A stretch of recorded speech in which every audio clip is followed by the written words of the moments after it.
যদি আমার কোনো ভুল ত্রুটি হয়ে থাকে, আমি অযোগ্য ব্যক্তি, আমি অদম ব্যক্তি, যেটা বলতে পারবো না, এটা আপনাদেরকে বলে ফেলছি। দায়িত্বের খাতিরে অনেক সময় আপনাদের উপর অনেক কথা বলে ফেলছি, অনেক সময় অনেক খারাপ আচরণ করে ফেলছি।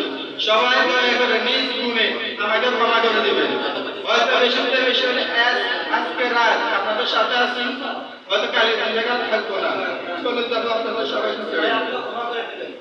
ভাই আমি কোনো ভুল করে থাকি, সবাই আমাকে নিজ গুলো মাফ করে দিবে। আপনাদেরকে ছেড়ে যেতে সত্যি বলতে অনেক কষ্ট হয়, অনেক কষ্ট হয়।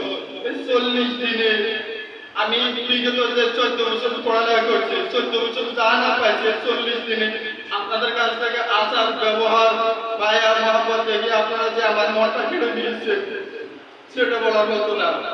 হয়তো অনেক সময় কথা বলে ফেলছি, মনের অজান্তে বা নিজের আগ্রহের আগের উপর অনেক কিছু বলে ফেলছি।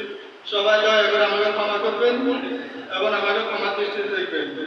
আর আপনাদের যদি ভুল ত্রুটি হয়ে থাকে, তাহলে আমি আমার পক্ষ থেকে আপনাদেরকে ক্ষমা করে দিচ্ছি।